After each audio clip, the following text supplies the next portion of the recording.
Hey friend, welcome to reasoning expert. I am Rahul. तो लेकर आया हूँ स्टेटमेंट और कंक्लूजन वाला टॉपिक, नया टॉपिक स्टार्ट किया। तो उसमें आपको क्या चीज़ सबसे पहले एक चीज़ हमेशा याद रखना। मान लो एक मैं स्टेटमेंट लिखता हूँ यहाँ पे, टीचर हिट द राम।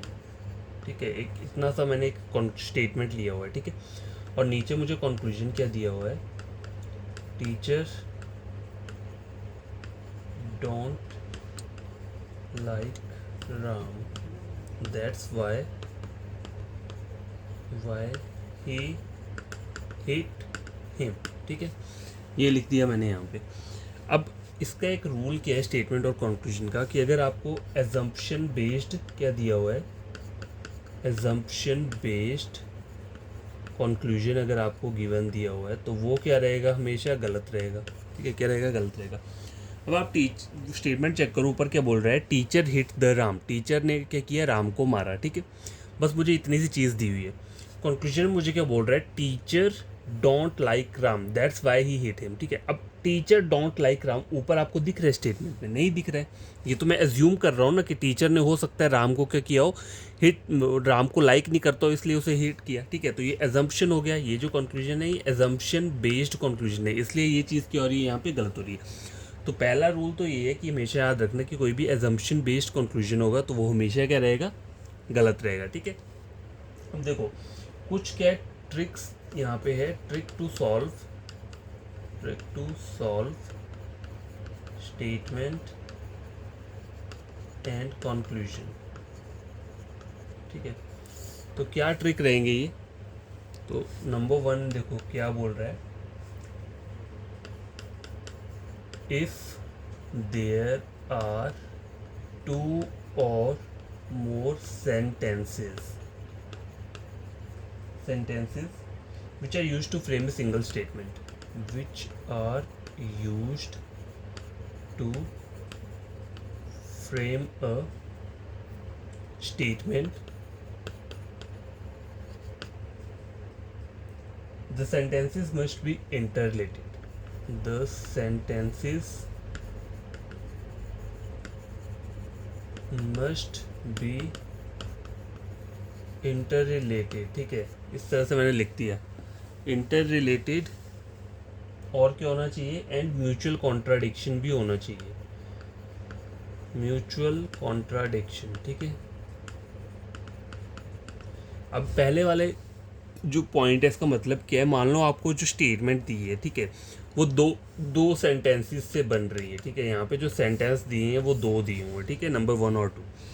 तो वो क्या बोल रहा है, the sentences must be interrelated. तो ये दोनों सेंटेंस क्या होनी चाहिए, आपस में रिलेट करने चाहिए। ठीक है, रिलेट करने चाहिए, एंड म्यूचुअल कॉन्ट्राडिक्शन। अब म्यूचुअल कॉन्ट्राडिक्शन का मतलब क्या है कि दोनों एक साथ ट्रू नहीं हो सकते। मतलब अगर ये वाला मतलब पॉजिटिव वे में बोला है तो ये थोड़ा क्या बोला होगा, नेगेटिव वे में बोला होगा।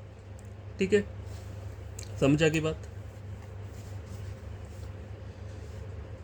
मतलब mutual contradiction should be there. ठीक है, शुड बी देयर, मतलब अगर एक सहमत करेगा तो दूसरा नहीं करना चाहिए। ठीक है, वैसे ही गलत और सही वाला, एक सही होना चाहिए, दूसरा क्या होना चाहिए, गलत होना चाहिए। ठीक है, ये तो हो गया पहला पॉइंट। दूसरा पॉइंट क्या है, देखो, read the statement carefully and look for the keywords which are common. ठीक है, तो मतलब कोई कीवर्ड्स अगर आपको दिए हुए हैं कॉमन वाले, तो आपको क्या देखना है, वो चेक करना है कि आपके कंक्लूजन और स्टेटमेंट में वो कीवर्ड्स कॉमन वाले प्रेजेंट है नहीं। इससे होगा क्या, इससे आपको आंसर देने में क्या रहेगा, इजी रहेगा। ठीक है, नंबर 3 की जो पॉइंट है वो क्या है, अगर यहाँ पे मान लो कभी कभी तो ऐसा होता है दो स्टेटमेंट दिए और एक कंक्लूजन दिया होगा, कभी कभी ऐसा होता है दो स्टेटमेंट दिए और दो कंक्लूजन दिए हों। ठीक है, दो क्या दिए, कंक्लूजन दिए, और वो दोनों कंक्लूजन क्या हैं, अगर वो सही हो रहे हैं। ठीक है, if there is more than one conclusion which is applicable for the statement. ठीक है, तो हमें क्या करना है उसमें, सम रिलेशन बिटवीन देम, मतलब जो कंक्लूजन होंगे ये दो, अगर वो दोनों ट्रू हो रहे हैं तो उनके बीच में कोई ना कोई रिलेशन होना चाहिए, तभी वो ट्रू होंगे। ठीक है, तो ये इसमें यही बता रहा है। ठीक है, तो थर्ड हो गया, फर्स्ट सेकंड थर्ड मैंने आपको 3 पॉइंट ये बता दिए हैं। अब देखो, जैसे मैं एक क्वेश्चन लेता हूँ यहाँ पे,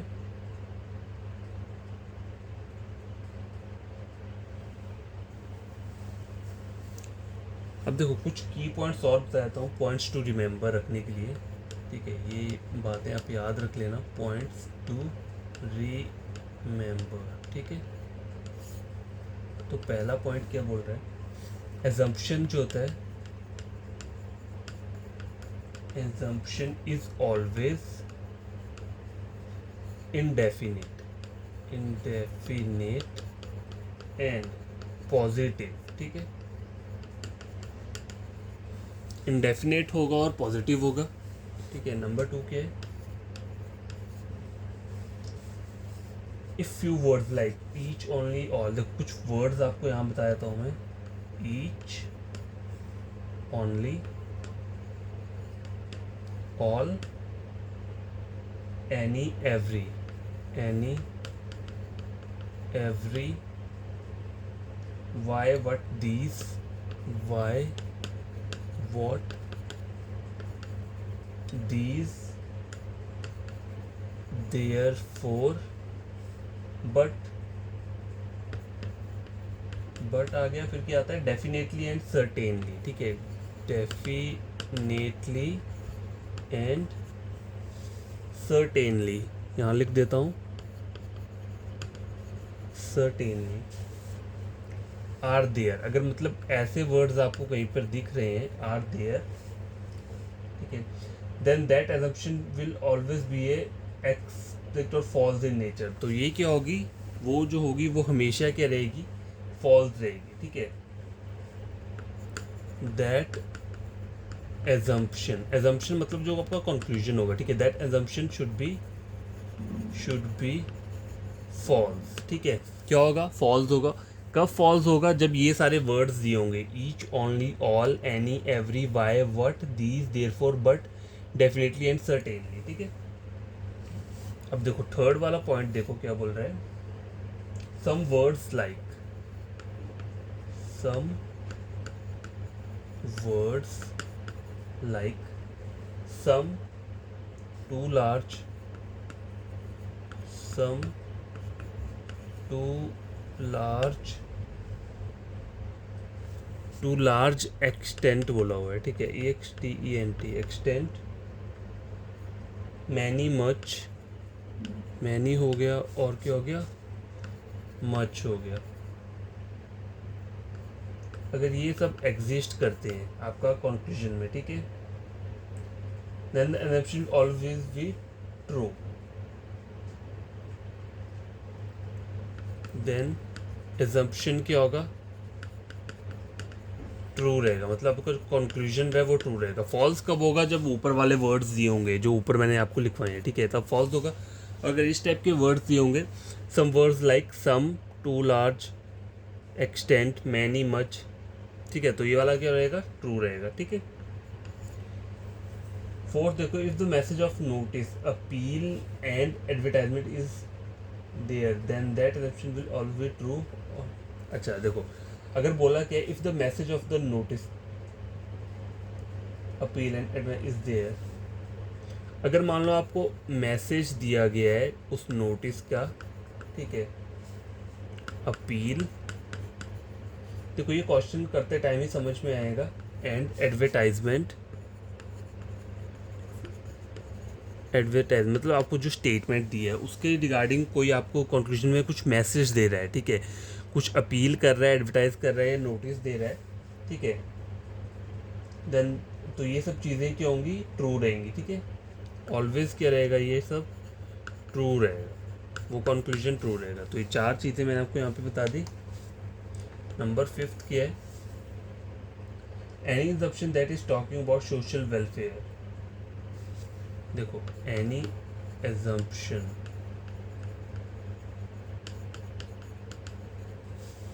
ठीक है, दैट इज टॉकिंग अबाउट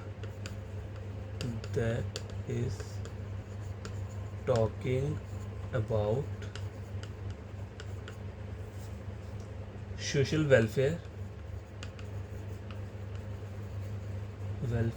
ठीक है, पॉजिटिव गवर्नमेंट पॉलिसीज,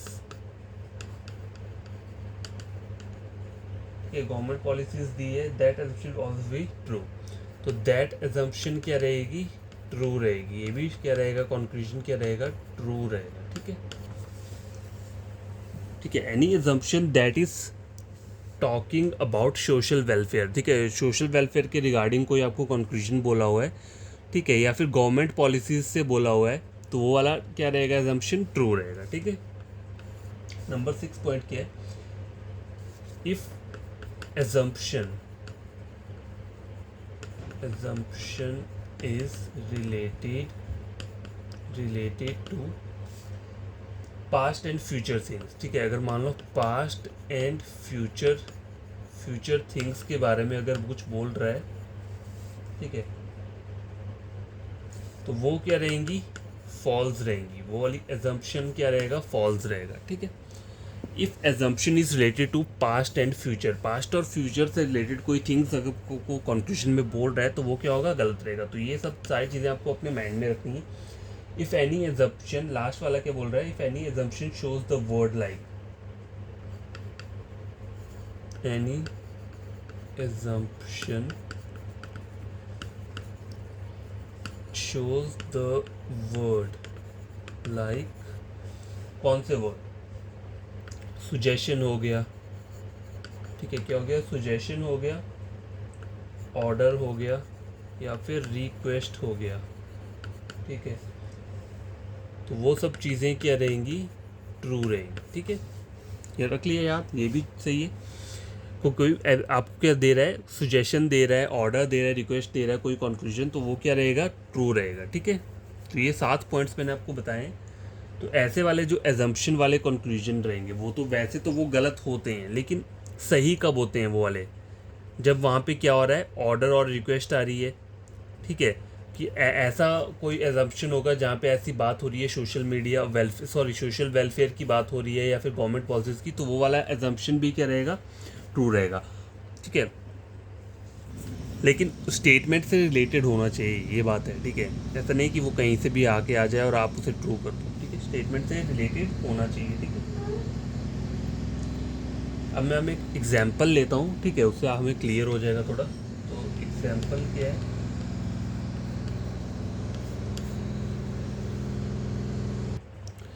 गाइस देखो एक एग्जांपल मैंने लिया हुआ है। क्या बोल रहा है statement, food poisoning due to the consumption of liquid is very common in rural areas. ठीक है, तो जो रूरल एरियाज होते हैं वहाँ पे क्या होता है कि फूड पॉइजनिंग क्या due to consumption of liquor क्या रहती है, वो कॉमन रहती है। ठीक है, शराब पीने से वहाँ पे क्या होती है, फूड पॉइजनिंग होता रहता है। अब कंक्लूजन 1 क्या बोल रहा है, there are more illegal and unauthorised shops selling liquor in villages and rural areas. ठीक है, अब देखो मुझे वहाँ पे बोला है ना, देखो कॉमन क्या है, देखो कुछ वर्ड्स कॉमन आ रहे हैं ना यहाँ पे, रूरल एरियाज आ रहा है, ठीक है, लिक्वर भी आ रहा है, ठीक है, तो ये तो कुछ कॉमन वर्ड्स मुझे मिल रहे हैं। तो ये वाला जो मेरा क्या रहेगा, कंक्लूजन क्या रहेगा, ट्रू रहेगा। इसको मैं गलत नहीं बोल सकता। ठीक है, क्योंकि एक और चीज़ भी है, देखो यहाँ पे दिया है देयर आर मोर। अब मैंने कुछ आपको वर्ड्स बोले थे ना, मैनी, बट वहाँ पे मोर वर्ड नहीं था। वहाँ पे कौन कौन से वर्ड्स थे, ईच, ओनली, और सॉरी ये नहीं थे, सम, ठीक है, some, to large extent, many, much, ये 4 वर्ड से। लेकिन मोर भी मैनी मच में ही आता है, वैसे देखा जाए तो उस वे में भी आप इसको ठीक कर सकते हो, लेकिन इससे आपका स्टेटमेंट कोई गलत नहीं हो रहा। देखो there are more illegal and unauthorised shop selling liquid in village, तो ये सही बात बोल रहा है। ठीक है, इससे कोई प्रॉब्लम नहीं होगी। नंबर 2 क्या बोल रहा है, the ratio of people drinking liquid in villages is more than the town. तो रेशियो वाला कॉन्सेप्ट मेरा ऊपर बोला है, नहीं बोला है, ऐसा कुछ नहीं बोला है, तो ये चीज़ क्या हो जाएगी, गलत हो जाएगी। देखो थोड़ा आपको इसमें अपना माइंड यूज़ करना पड़ेगा, कि चेक करना पड़ेगा कि कौन सी चीज़ सही हो सकती है और कौन सी नहीं। तो ये प्रैक्टिस के ऊपर ही डिपेंड करता है, और जो आपको छोटे मोटे वो पॉइंट्स बताए हुए हैं वो आप क्या करना, याद कर लेना। ठीक है, तो यहाँ पे दूसरा वाला कंक्लूजन जो था वो क्या हो रहा है, गलत हो रहा है। ठीक है, तो गलत होने का मतलब यही नहीं है कि अगर जो मैंने पॉइंट्स आपको दिए हैं उन वो अगर आप याद कर लोगे तो आपका पूरा का पूरा हमेशा ये सही रहेगा। देखो तभी भी इस वाले टॉपिक में बहुत कन्फ्यूजन रहता है स्टेटमेंट और कंक्लूजन वाले में। ठीक है, तो ये आप प्रैक्टिस के ऊपर ही कर सकते हो, और जो चीज़ें पॉइंट्स बताए हैं, ट्रिक बताए हैं, वो अपने माइंड में याद रखोगे तो आप काफ़ी हद तक आपके क्वेश्चन क्या रहेंगे, ट्रू रहेंगे, सही रहेंगे। ठीक है, तो देखो हमें ऐसे ये यहाँ पे तो हम बोला क्या है, food poison due to the consumption of liquids very common in rural areas की बात कर रहे हैं। और देखो यहाँ पे कुछ कॉमन वर्ड्स भी आ रहे हैं, रूरल एरियाज आ रहा है, ठीक है, लिक्विड भी आ रहा है, तो इस वजह से मैंने इसको ठीक भी किया है, ठीक है, दैट्स द रीज़न कि मैंने इसे ट्रू किया है। अब यहाँ पे तो ऐसा नहीं है कि वर्ड नहीं आ रहा, लिक्विड आ रहा है लेकिन रूरल एरियाज़ नहीं आ रहा, और यहाँ पे रेशो की कॉन्सेप्ट की बात हो रही है, जबकि ऊपर ऐसा कुछ नहीं बोला हुआ है रेशो वाला कॉन्सेप्ट, ठीक है। अब वैसे तो शॉप्स भी नहीं बोला है, अनऑथराइज शॉप्स नहीं लिया हुआ, लेकिन ये एक जस्ट जनरल सी बात हो रही है। देखो जो मैंने आपको की पॉइंट्स बताए थे वहाँ पे, ठीक है, देर आर मोर इलीगल, तो ये एक बात बोल रहा है, तो ये सही में बोल रहा है कि ज़्यादातर शॉप्स रहती हैं वहाँ पे इलीगल टाइप की, ठीक है। तो जैसे हम बोल सकते हैं कुछ एजम्पशन बोला है, words like suggestion, order, request देते हैं, तो वो सब चीज एजम्पशंस के रहती हैं, वो कंक्लूजन भी ट्रू रहते हैं, ठीक है। तो ये जस्ट मैंने आपको पहला क्वेश्चन मतलब पहला एक बता दिया। देखो मैं इस टॉपिक में इतना परफेक्ट नहीं हूँ, लेकिन ठीक है, मैं समझ के जितना हो सके उतना आपको पढ़ा दूंगा। अगर फिर भी आपको समझ में ना आए तो आप फिर कहीं और से क्या करना है, एक बार चेक कर लेना, ठीक है। तो अभी के लिए मैंने सिर्फ एक ही क्वेश्चन करवाया है, और जो की पॉइंट्स थे इसके आप वो याद कर लेना। फिर कल मैं कुछ क्वेश्चंस लेकर आऊँगा इसके रिगार्डिंग, ठीक है। तो ज़्यादा क्वेश्चंस तो नहीं आते हैं इसके एग्ज़ाम में, अगर आएगा तो एक क्वेश्चन ही आएगा या दो आएंगे ज़्यादा से ज़्यादा, उससे ज़्यादा तो नहीं आएंगे, ठीक। तो ये मैंने आपको बता दिया है कैसे करते हैं। तो कल मैं इसका एक वीडियो ले आऊँगा, ठीक है, अगर टाइम मिलेगा मेरे पास, नहीं तो फिर ट्यूसडे को लाऊंगा, क्योंकि मंडे को मुझे कुछ काम है, ठीक है। तो ये मैंने आपको बता दिया, खुद से पढ़ लेना, कोई डाउट रहेगा तो पूछ लेना कमेंट बॉक्स में, ठीक है।